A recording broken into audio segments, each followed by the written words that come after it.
Good morning, and thank you very much for joining us. It's a cool, wet day in Lagos, southwest of the country.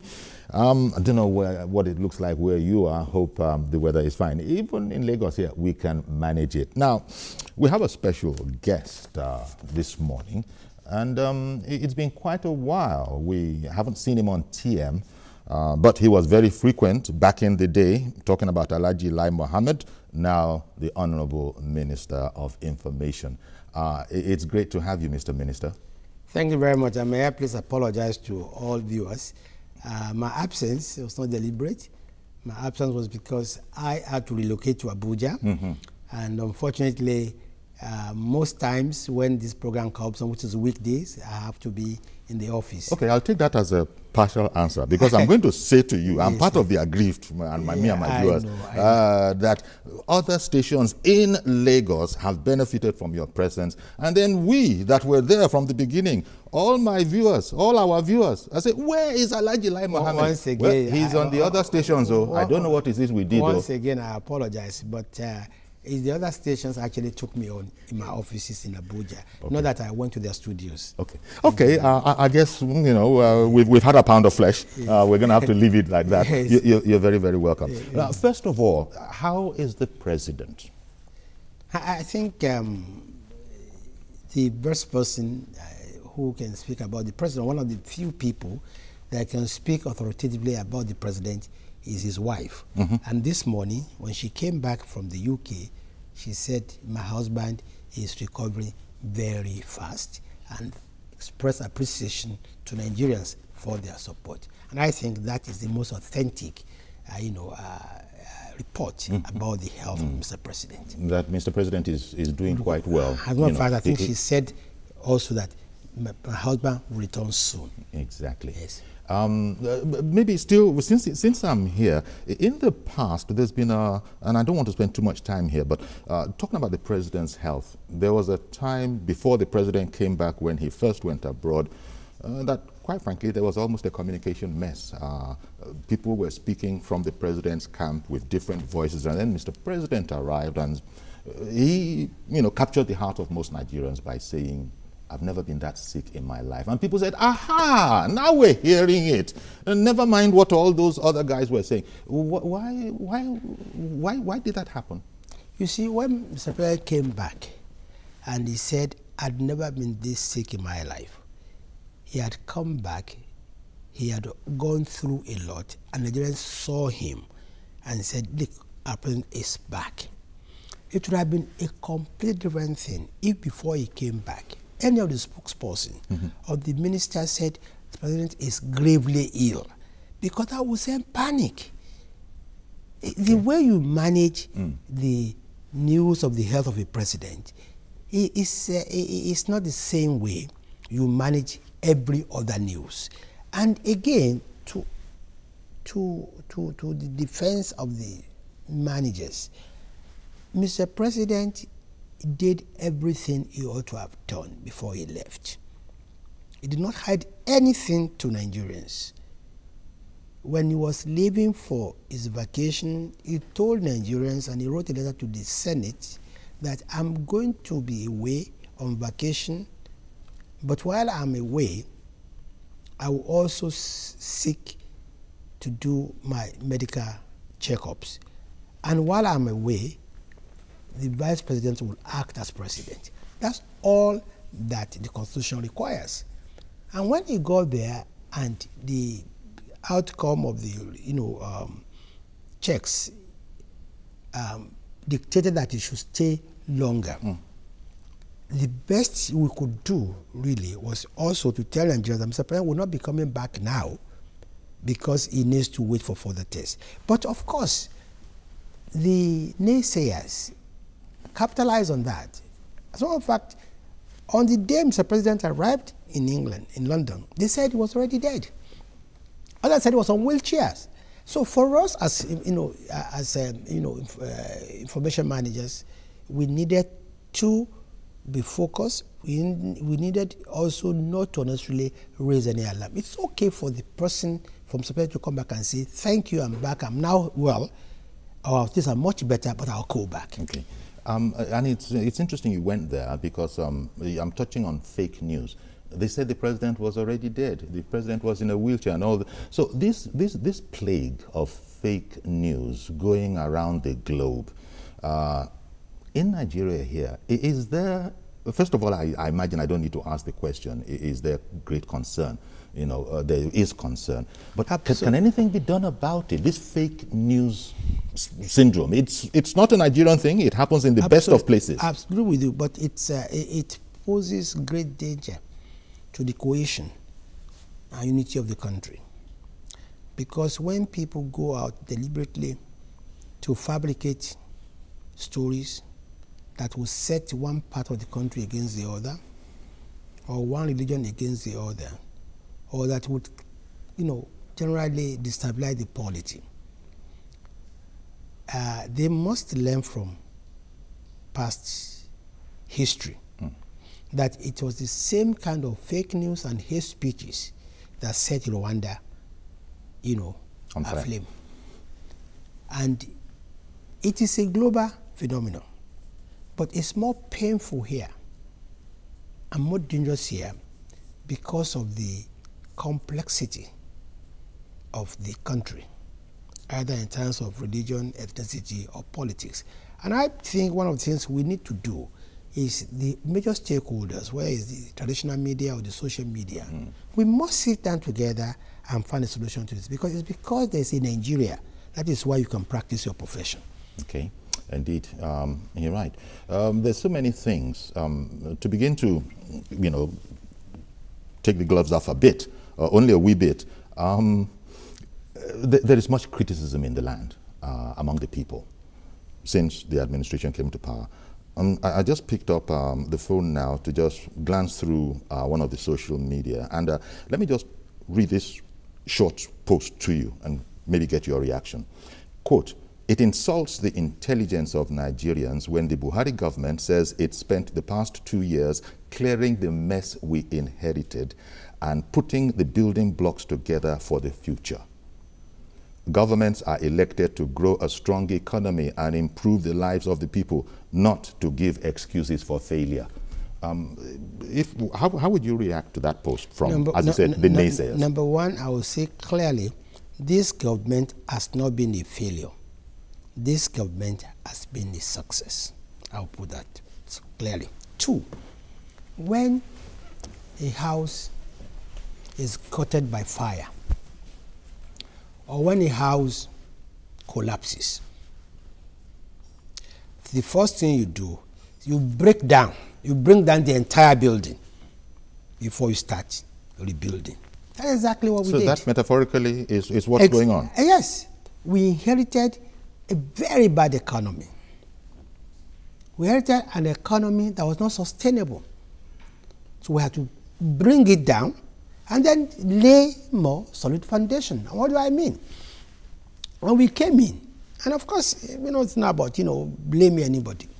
For more than 40 years, the economy of this country was built on just one product and one product alone: crude oil. So the fortune of the country depended on the price of crude. So when crude crashed from the oil high of $114 to $30 in February 2016, it sent shockwaves to the entire economic landscape, whether it's manufacturing, whether it's agriculture, whether it's power, everywhere. Because we had a very faulty economy with no diversification. Our tax to the GDP ratio was one of the lowest in the world, about 6%, if my figures are correct. So this government had to start afresh and say, never again will Nigeria be held hostage by one product. So we started in earnest to reconstruct and rebuild an economy that will not rely on one product. And what do? We went to diversification. what do you mean by diversification? Diversification simply means that you have to look into other areas of the economy, such as agriculture, such as manufacturing, such as solid minerals, such as creative art, creative industry, to make sure that you have other sources of income. And it takes quite a while, because unless you also have infrastructure, railways, roads, power, airports, there's no way you can diversify immediately. Diversification. I know you can't do it immediately, but you no doubt heard it out there that it's taking too long in the estimation of some. I disagree with them. And they say that characterizes this administration. It took 6 months to form a cabinet, you see, for example. And I think it was 6 months that was very well spent, because with all due respect, see, Mr. President was dealing with a very complex country. Mr. President was dealing with a very unique and complex situation. It was the first time, that a merger of various political parties will come together. Okay, and that brings its own complications. Its own complication. Can I pause there at the complications that mergers bring in their tone when we come back from this break? Stay with us, please. We'll be right back.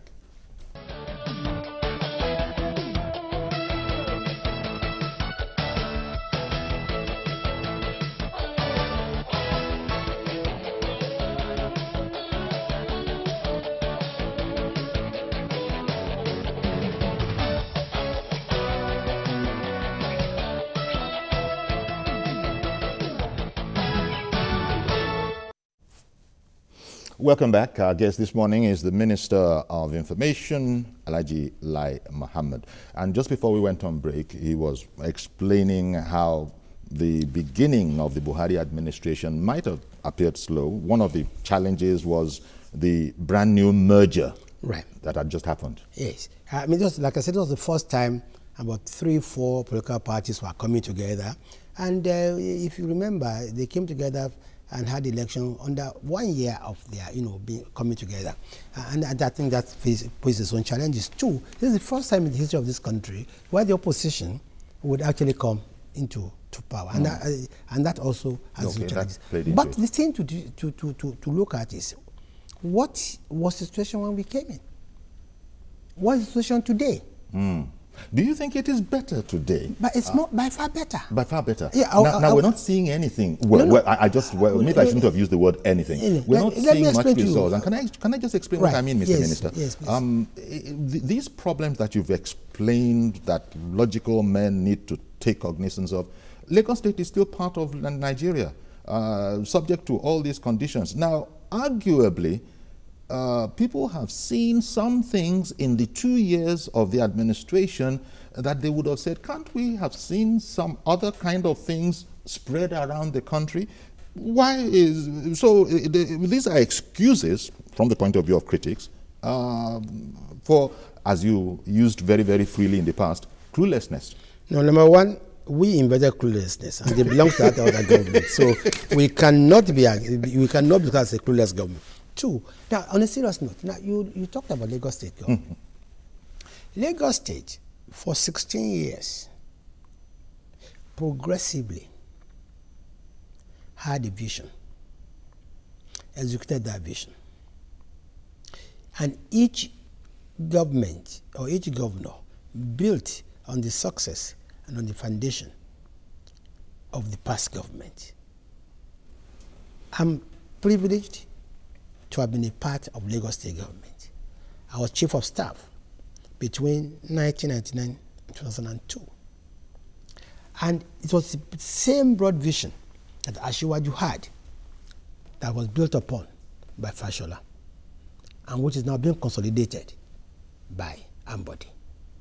Some of the projects that Fashola executed or commissioned were projects that was started during Asiwaju's tenure. Some of the projects that Ambody is a commission today too, probably started under Fashola. In other words, we had a government that had a vision that was progressive, and where success was built upon, success of the past was used to build upon. But you didn't have that kind of thing at the federal level. And I'll give you an example. Look at power situation. Yes. When we came Which hasn't improved. When we came in 1999, there was nothing called, independent power production. Lagos State pioneered independent power production. And today, they are adding several thousands of megawatts, if I'm correct, to the national grid. Railways. Lagos State has started an intra-city railway system. Now, you can't say the same of federal government that we inherited. So when people say they are saying, noticeable difference in Lagos, it's because the foundation had been laid by the past government. We didn't have this kind of thing at the federal level. On the contrary, several billions of dollars were spent on power. And what did we inherit when we came in? We inherited only 2,690 megawatts of power, which, despite all the challenges we are having, we are able to grow to almost 4,000 megawatts today. Now, so those who want to compare our administration should please do so in context. If, as you say, we have been working at clearing the aging stables in the past 2 years, are you saying that now that job is done and we can get on with the rest of the business? You see, absolutely. But it's not that alone.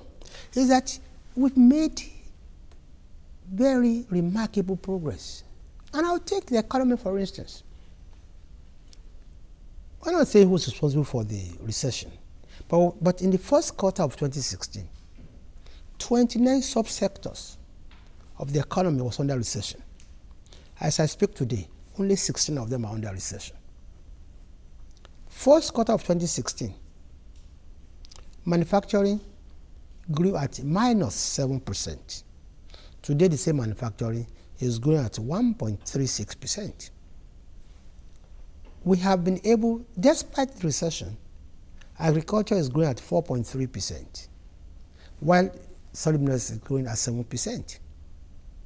And in the area of agriculture, between the central bank's anchor borrowers program and the Ministry of Agriculture's soil map, which gave the advice to farmers on what type of fertilizers to use for what soil, the yield per hectare has increased from 2 metric tons to 7 tons on many farms. Today, in the area of agriculture, we'll be able to bring down the price of fertilizer from 8,000 to 5,500 because of the government. These are some of the indices of growth, and of improvement. Absolutely. But while you've been at it, the news item in there, you people have actually managed to borrow 7 trillion naira. Is that the figure in 2 years? Are you looking to spend our way out of recession? I think you are giving the answer yourself. Anywhere in the world where there's a recession, you spend your way out of it. We've never borrowed under the cloak.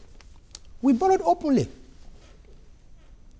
We make a budget, we take budget to National Assembly, and we say this is the budget for 2017, for instance. This is what we think we can get from oil. This is what we can take from taxation. This is what we can get from this. The balance we have to borrow. And we go to National Assembly to borrow both locally and, internationally. I'm sorry, abroad and foreign. Now, the important thing to note really about this 7.1 trillion is that it also happened at a time when we devalued the naira. And when you devalue the naira, then it means that if you are owing, for instance, say $200 before, which was about 4,000 naira, if you devalue the naira, that could go to as much as 7,000 naira. So people who are looking at these figures, in abstract, should look at it in context. But there's no other alternative for a country, any economic recession, than to borrow. But the important thing about borrowing is that what are you borrowing for? You borrow to invest in infrastructure. That's what we have done. This government has, made many firsts. One, for the first time in the history of this country, we've been able to spend 30% of our budget on capital projects. The highest before then was 16%. We're able to release 1.2 trillion naira for capital projects in 2016, 2017, budget cycle. Now, when we came in 2015, the entire, works ministry spent only 18 billion naira on roads. This year, we spent 260 billion naira on roads. When we came in 2015, the entire power sector spent only 5 billion on power. We spent 99 billion. On housing, it was only 1.8 billion that was spent. In 2016, we spent 70 billion. We've been able to create out of this over 17,000 jobs in works directly and 50,000 jobs indirectly. We're able to create in power, in housing, 14,000 jobs directly and about 42,000 jobs indirectly. Let me pick up on the power that you mentioned there, because just about everybody is concerned with that. It's not working. The whole power scenario, people call us and tell us that in my area of Lagos State somewhere, 2 years now, we've had to, I think our station put out a documentary story on that. People have to fuel themselves, generate their own power in the past 2 years. There was such promise, but all the Gencos and all of these people, apparently they're not up to the task. See, I'm happy that you mentioned Genco. Now, the role of government today that we inherited was more of a regulator.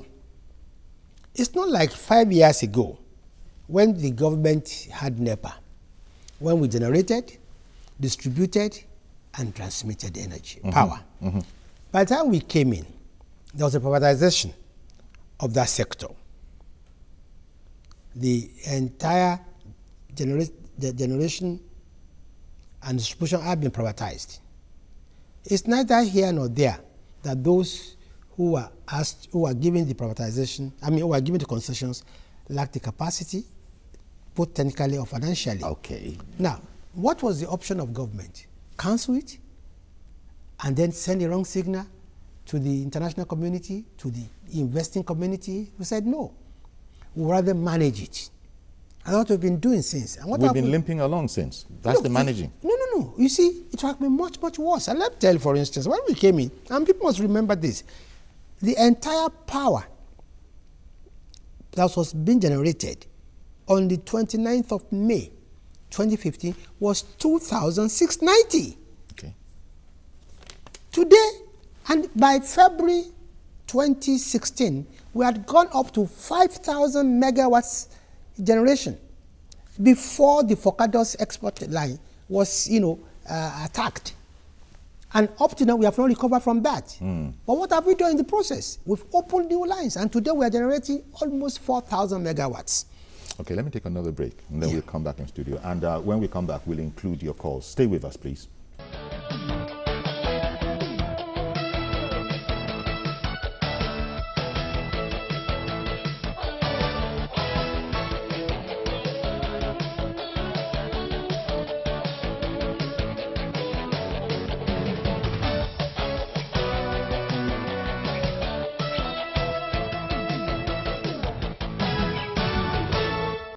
Okay, welcome back. Still got the Minister of Information in the House, Alhaji Lai Mohammed. He's been, looking at the midterm, 2 years of the Buhari administration, and by his account, progress has been made.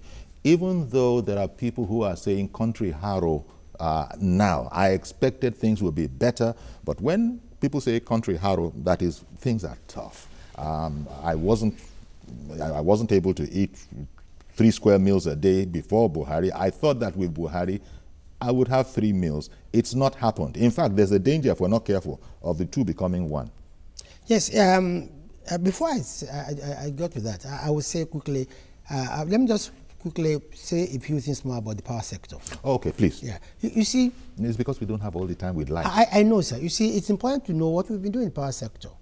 Because when we came back, we inherited a liquidity problem in the power sector. which made it impossible for the generating companies to even get gas because they were not able to pay the gas producers. So that's why we now set up what we call the payment agreement program. That if the gas producers supply gas, we will guarantee payment. If the generating companies generate, we will guarantee payment. And we have set up aside 701 billion naira for that, and that has improved the situation. Two, we've also signed 13 power purchase agreements with 13 solar companies, which is going to add another 1,000 megawatts to the national grid. In addition, the Ministry of Water Resources is looking at getting about 1,200 megawatts from 3 dams to add also to the national grid. And I think the NPC also is targeting 2,500 megawatts. So in all of which is good to hear. Yes. So it means shortly you are going to see a very good, a very visible improvement on the power sector. Okay. Now, yes, it's true that yes, it's true that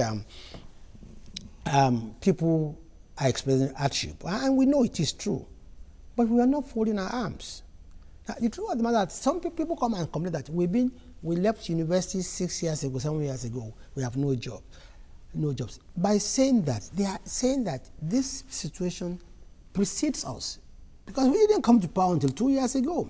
So if any graduate has not gotten a job for 3, 4, 5, 6 years, it cannot really say it is the problem. But we believe that governance is a continuum. So what did we do to soften these shocks, this hardship? We've embarked on a very ambitious social investment program, the like of which has never been seen anywhere in Africa, south of the Sahara. Now, under this program, we have four major items under this program. We have what you call the Empower, and this Empower, we have been able to employ 200,000 unemployed graduates in one fell swoop, who are today teachers, health workers, and agricultural extension farmers, and each of them being paid 30,000 naira. And they were employed. They were simply asked to apply online, so you don't have to know anybody. Okay. As part of a special investment program. Yes. Is it a continuing exercise? And as a matter of fact, we're going to open the portal again on the 13th of July, and we're going to employ another 300,000 unemployed graduates. Now, 2, our homegrown school feeding program is progressing very well. From zero base today, we feed 1,100,000 pupils across over 9 states. Over 9 states. Yes, because it's because we need to plan for every state. Then so it's a rolling kind of launch. Yeah, exactly. And today we've served over 25 million meals. We've employed 12,000 cooks in the process. And then there's our conditional cash transfer program. Today over 27,000 people benefit 5,000 naira monthly payment. And our JEEP, this is the government entrepreneur empowerment program. We've been able to give out 57,000 interest-free loans, ranging from 50,000 to 100,000 naira to Nigerians. Okay. So and this is the kind of thing we are doing to cushion the effect of the hardship. And hoping that and it's going to get much better and to spread. Okay, yes. Mr. Ishak in Jos, good morning. Thank you for joining us. Good morning, Mr. Yori. Thank you for calling in. Good morning to the Honorable Minister of Information and Culture, Lai Mohammed. Thank you, Mr. Ishak. All right. In fairness to this administration, that the APC government, where if their government is later than 2 years, even though it's too early to start judging them. But however, I want to score them high in the area of security. They've been able to contain terrorist attacks on Nigeria. But they still need for improvement. Because we still have pockets of attacks that terrorists carry out. And the rate of kidnapping and herdsmen attacks is increasing day by day. I think they need to work in that area. And on the economy, the inflation rate is so high, most of us we hardly see. I think in that area, in the area of inflation, I think the government has not done enough. I think what they need to do is to look for square peg in the square hole, look for economic experts that will easily revive this economy. You can imagine a cup of gari now. Gari is now so a mudu of gari. You say, a mudu of gari is now 450 naira as I speak. Yes. From where? How much was it before? It was 120. Okay. Thank you very much, Mr. Ishak. Thank you, Mr. Ishak, for calling in. Okay. Yes. He's very happy with the security record. No, you see, don't limit and don't pigeonhole us to security. Yes, we done very well in security, we know. But in the area of economy, which is even much more challenging, I think we even been able to make more progress. You see, the thing about the economy is that we could adopt quick fixes, which will not be sustainable. But until we get out of the mode where and get to a situation where we eat what we grow and we consume what we produce, the cost of food will go up. Before now, we were importing 580,000 metric tons of rice. I think in 2015, we imported 580,000 metric tons of rice. Okay. This year, this 2016, we cut it down to 58,000 and saving millions of dollars in foreign exchange, and also tripling the local consumption, the local, production of rice. The truth of the matter today is that there are other factors that contribute to the high cost of feed. One is power, one is lack of infrastructure, roads, and that. And the government is looking into how it's going to, at the same time, encourage farmers to grow these goods, but also preserve them and see whether it can intervene in the area of transportation to bring down the cost of food. Okay, so that problem subsists. The problem of food, he just sold a mudu of gari, for goodness sake. Tomatoes at one point became totally, yes, it's a perishable. People must go back to the farms. And government must provide an environment for them to go back. And this is what the government is doing. We've bought giant rice mills. These people must go back to the farm, go back to the land. It goes back to Obasanjo's administration, not the civilian one. I agree with you. Not the civilian, the OFN. But you see, we are succeeding. Go to Jigawa, go to Kebbi, go to Ebonyi, go to Anambra, go to Imo, go to Sokoto, go to Jigawa, go to Kano, and you will see the revolution in agriculture. Okay. You will see new millionaires being created daily in agriculture. So we're not just paying lip service to agriculture, we are making it really to happen. But we cannot achieve all this in 2 years. But as I said earlier, and you agreed, well, the past 2 years has been foundational, and most of that has been done. It can't have been and completely. it's foundational, and we have been building, and is growing already. We can see, for instance, I said just now that we were able to triple local production of rice. Okay. Let me hear from Kingsley, calling in from AJ City, properly called Ajegunle. Good morning, Kingsley. Yeah, good morning, Mr. Yogi. Thank you for calling in. Please, I'm very happy that I'm getting through with Mr. Lai Mohammed. Go ahead. Yeah. How are you, sir? Yeah, I'm fine. All the promises they gave to us, I'm one of APC candidates. I campaigned for them. All the promises they gave to us, everything was all bullshit. Zero. We are disappointed in them. Kingsley, you can't speak like that to our viewers. To the hearing of our viewers, you can't use those kind of words on air. I'm sorry, we can't let you continue. I understand, you might be impassioned, but we still have to moderate our language. You can't use swear words on air. But the point Kingsley was trying to make was that he's disappointed. The promise, he didn't see it materialize, and I think that's what we've been talking about, putting it in context. You see, Kingsley and people like Kingsley must understand that we campaigned largely on three items. One, we promised Nigerians we were going to fight insecurity wherever it is. We promised Nigerians we were going to wage war against corruption. And we promised Nigerians we were going to fix the economy. I've deliberately dwelled more on the economy this morning, because everybody agrees that we've done very well in security. We have changed narrative in corruption. As I speak today, there's a national, international conference on illicit funds going on in Abuja, and we've been told exactly how much corruption has, wrecked our lives. Of course, the issue of security, if you see what's happening all over the world, you begin to appreciate what Nigerians have done. But it's precisely in the area of the economy that this government has even done much more. But it takes time. You see, for instance, today, we have not only awarded the contract for the standard gauge railway from Lagos to Ibadan. Work has started in earnest on it. And this is 150 kilometer per hour rail. We have concessioned the 3,500 kilometers of narrow gauge to General Electric. And they are going to provide 20 locomotives and 500 wagons and coaches so that it can take Lagos to Kano. And then we can now,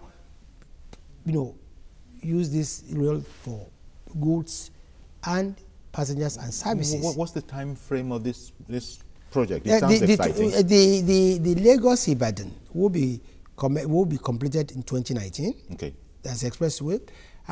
We have also awarded the Lagos-Calabar.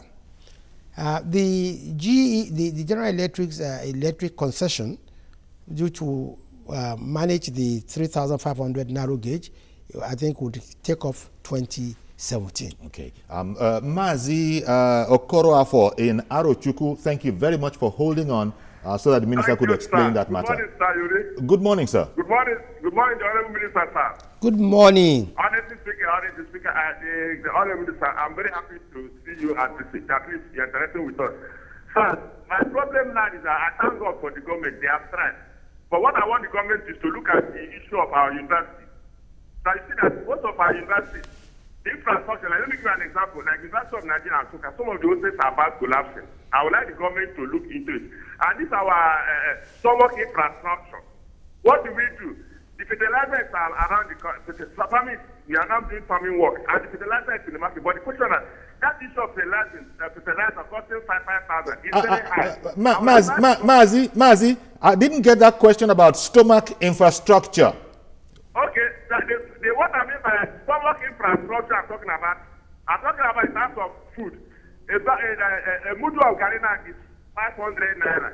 Okay. Which I would like the government to look into. Oh, okay. Instead of bringing the fertilizer to cushion the effect in future. Now, the fertilizer is 5,000 in the market, 5,000 something, but I would like the government to reduce the price 3,500 or 3,000 naira. It will help to cushion the effect of stomach infrastructure. And we're talking about the health services. Please, sir, it's everything. Our schools, the federal government last time gave the universities money to go and build hostels and structure for sale. But some of the universities have not used the money.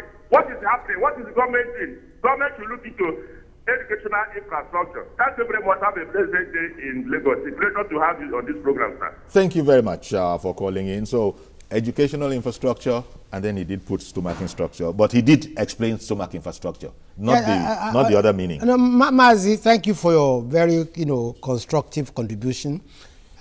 Yes, we'll look into the infrastructure in our schools. It's very important. The issue of food, stomach infrastructure, we understand, but we are going to intervene, I can assure you, to ensure that the price of food come down.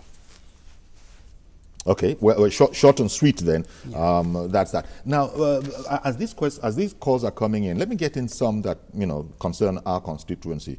The whole matter about TV is going to be digitalized. Now the latest promise that we're working on and hopeful of is next year, I believe around June or so. In the past, government has shifted the goalposts. Are the goalposts now set in concrete? No goalpost can be set in concrete. It's because, you see, there are three aspects to utilization. Sure. One is technology, second is content, and the third is financing. Now, I must say that the business model that was adopted, in 2015 which involves, subsidy for set-top boxes, is not feasible, because no way the government today, given the economy, will be able to, subsidize 25 million, set-top boxes. That's about $30,000, about $30 each. So we are working on a new business model. I see. Working with, both the manufacturers to look at how they can finance, these, boxes, and also how they can distribute directly. But in terms of the technology, I think we're very much on course, and I believe that between now and July, we'll be able to commission at least 6 other transmission stations, one in Ilori, one in Enugu, one in Enugu, Asaba, Kaduna, and I think Oshobo. Okay. So we are on course, and of course, but as you said, it's a dynamic thing. Very dynamic. We must look at it. You see, what is important in digitalization is that without the set-top box, you cannot, view the digital, programs. And we are now trying to get a model where those who are most vulnerable, the state governments and the local governments, be able to at least, provide them with set-top boxes. Not be cut out. Or, sir? Not be cut out of. Yeah, it cannot be cut off. Okay. Yes, yes. Mr. Adebayo, can I say thank you for holding on all that while in Surulere? Please go ahead now, sir. Mr. Adebayo, I'm so sorry. I hear that you just cut about a second or so before I put you back on. So sorry about that. If you can get in again, I'll come straight to you. That is, digitization is pretty much on course there. There are other aspects of administration that I'd like us to talk about.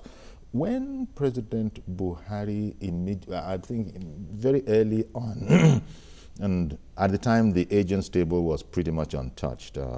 They had just gotten all the equipment together, the shovels and all of that. And he had opined that my great concern is the judiciary in this war against corruption. He had volunteered that opinion. As we have seen the battle continue, there have been movements within the judiciary. Only recently, the NJC has said that, look, with the Attorney General unable or unwilling or refusing to prosecute some of those judges, for example, they had no choice but to let them go back to their work. Now, from a point of view of perception, a lot of people who are not learned and legal minds such as you are didn't understand it. But lawyers have said to us, we have to work with the rules. We will work with the rules. And if what the NGC said that we have not prosecuted, then I'm sure very soon we'll 8 months after. Well, 8 months after. You see, I think the executive or the investigating agencies must have their own challenges why they have not been able to prosecute. But I think if the NJC, it's good in its own judgment, believes that after 8 months they are not prosecuting, it's not fair, they should go to work. I think we have no issue with that. We'll live with it. And that's as much as you want to say about that. We'll live with it. We'll live with it, and then we'll do the appropriate thing.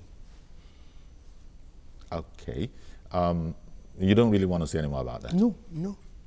Okay. Let me go to Lanre in Oshodi. Mr. Lanre, good morning, sir. Good morning, sir. Good morning, sir. Good morning, Larry. Yes, sir. I want to really commend the government for all its efforts, particularly on the issue of security. But in the issue of power, we always find out that during rainy season, the average consumption, the household consumption will be low for obvious reasons. But during the dry season, the power supply is always full. I hope as we are now in depth of the rainy season, and I hope by the time the rainy season is over, we will not go back to square one. That's number one. Number two, people are really going into farming, but we are having a lot of problems. In the southwest, you will discover that we have a very a thick forest. Clearing the forest is a real issue, and we can't get for you to clear the land for agricultural purpose. It's not like clearing the road. I mean the land for road construction. Yes. We can't get access to equipment. Even the list of all the equipment, which is tractor. Sometimes when you want to plow just an acre of land, we hire tractor for as high as 15,000, 20,000. If it's a freshly cleared land, you discover that people, these private individuals will be charging as high as 50,000, 200,000. You know, so if government really wants to help us, if you go along Ogun Aji, Ogun State, all the suburbs, you see all kinds of rice farms, cassava. People are really stupid, but clearing the land is extremely difficult for us. Thank you very much for calling in, Larry. Really appreciate your call. You are very correct, Mr. Larry. And that's one of the reasons why the federal government resuscitated the NALDA, which is the Nigeria Agricultural Land Development Agency, which is actually going to assist, farmers in land clearing by making available to them affordable services, caterpillars and bulldozers. Yes, it's a real issue, and I think it's especially in the southwest and southeast where we have very thick forests. Two, we've also, Minister of Water Resources has also revamped the water basin authorities, and turned them as, it's just instead of being a contract awarding, awarding organization, to look into how they can improve the amount of acres of land available for irrigation. And the Bank of Agriculture is now being repositioned to give farmers, to lend money to farmers at single-digit interest rates. Mr. Samuel in Kumasi, Ghana. Good morning, sir. That's great. Yeah, good morning, Okiori. Thank you for calling in. Yeah, good morning, Honorable Minister. Good morning. Yeah, please, I'm calling from Kumasi, Ghana. That's great. Yeah, I want to appreciate the government, but at the same time, we also speak in area we don't feel we feel bad. You see, the government came in. Yes, they inherit a lot of things, but we voted them in to come and change those things. You see, lamenting on the previous government, we doesn't appreciate it. You see, get the work done. Because if Obama came in during the Bush time, you know what happened then? But Obama came in and took the job and get the job done. So this too much of lamenting on Jonathan and this and that. But Mr. Jonathan has hardly been mentioned in this program. I mean, just saying. No. I'll answer. You see, people have mindsets. Have not made reference to past administration at all. No. On the contrary, I've not been lamenting. I've told you what we've achieved. Probably you had not joined the program then. I said in the first quarter of 2016 that 29% of the economy was in recession. That today only 16 are in recession. That the manufacturing sector had minus 7% growth, but today it has 1.36% growth. That agriculture is growing at 4.3%, soil minerals at 7%. I also said that even in the area of power, that even though we inherited a not too perfect privatization, that we inherited 2,690 megawatts, but today we're almost 4,000. I also spoke about what we've achieved in the area of infrastructure. How much? None of this can be called lamenting at all. So just to put it in lamentation. We have concrete, achievements we can talk about. Indeed. And I've been talking about them. And you haven't been moaning about the previous administrations. No. Our last caller, Mr. Mohammed in Kaduna. Good morning, sir. Good morning. We're waiting for you. Good morning, Mr. Yeri. Good morning, sir. And hello, good morning. Good morning. Okay. I want to also greet the Honorable Minister Lai Mohammed. Good morning, sir. Good morning, Lai Mohammed. Thank you, sir. Okay. I want to also contribute to the program. Go ahead, Mohammed. We're waiting for you. You're our last caller. Okay. And we want to really appreciate the Honorable Minister for coming to the studio today. We, at the same time, want to appreciate this APC government because, you know, it's just unfortunate that Nigerians fail to realize what we were into before now. If I can remember, before the election, I think the last Minister of Finance towards the last administration made sure there is challenges ahead. Even then, nobody ever we didn't know that APC will even won this election before that time. He made sure then that there will be challenges ahead, and Nigeria should be prepared. I think all we need to do is that, as the Honorable Minister have explained before now, that if you want to build, if your house caught fire, you need to break down the structure and restart the foundation. Thank you very much. I got to interrupt you, Mr. Mohammed. Thank you very, very much. Appreciate your call. We've almost run out of time. Do you have any need to react to? No, I thank him. I think Mr. Mohammed, well, probably because we are namesakes. I think he sees what we've been doing. But one thing I want to say is that this is not a government of excuses. This is not a government of lamentation. A government that can free the country from the clutches of Boko Haram. It's not a government of lamentation. A government that can restore peace in the entire Northeast. It's not a government of lamentation. A government that can tackle courageously the economic, problems of the country. It's not a country of. It's not a government of lamentation. And I thank you very much, Honorable Lai Mohammed, for taking time out of your busy schedule to spend, a few minutes with us. I hope we can do it again, and I hope it won't be another 2 years. No, I can assure you no. Thank you very much, Honorable Minister of Information. That's our program. Join us tomorrow for a fresh edition. I'm Yori Folani. Bye-bye for now.